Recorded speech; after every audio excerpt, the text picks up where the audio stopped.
Bismillahirrahmanirrahim. Pris dans la tourmente, le PDG Adjout Jamal cherche à prendre la poudre d'escampette. À la lecture des résultats sortis de l'urne désignant les futurs travailleurs qui vont composer la nouvelle section syndicale, et suite à la présence de mes vidéos sur YouTube, le PDG Adjout Jamal est pris dans la tourmente et c'est ce qu'il attend. La rumeur circule qu'il a déjà préparé le dossier pour son départ à la retraite. C'est ce qui me motive à introduire en urgence cette vidéo que je destine spécialement au directeur général de la SNTF pour dire à M. Benjabala Yassine de surseoir à ce départ jusqu'à l'aboutissement de l'enquête à diligenter par un commissaire aux comptes assisté des responsables de l'inspection du travail et de moi-même afin de découvrir le dysfonctionnement de cette filiale et la gabégie de Adjout. Avant qu'il ne parte et dans l'attente des résultats de cette commission d'enquête, il faut qu'il justifie encore les raisons d'une non-application de la convention collective de branche, la non-application des décisions de justice, les sanctions infligées à tort, les rétrogradations prononcées à tort, les amputations sur les salaires des agents, le non-respect des instructions et circulaires de M. Ahmed Buhia, du temps où il était chef du gouvernement, rappelé par la lettre de la centrale UGTA que détiennent le directeur général et Adjout.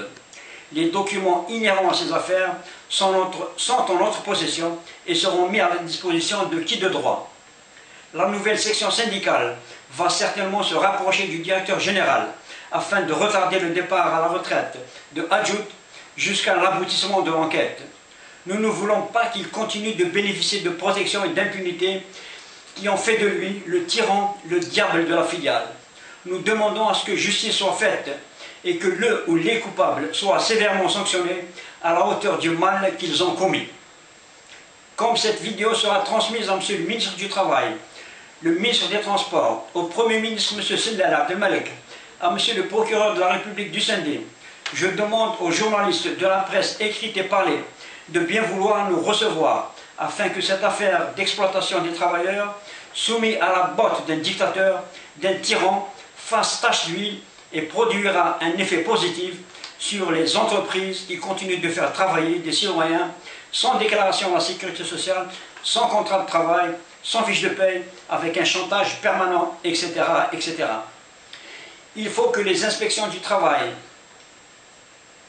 relevant du ministère accomplissent leur rôle en exerçant un travail constant sur le terrain et être sans pitié pour ceux qui entravent les lois de la République. Établissements privés ou étatiques, je le dis en connaissance de cause, avec ma présence au sein des entreprises qui se mettent souvent en infraction. À la prochaine vidéo, Inch'Allah.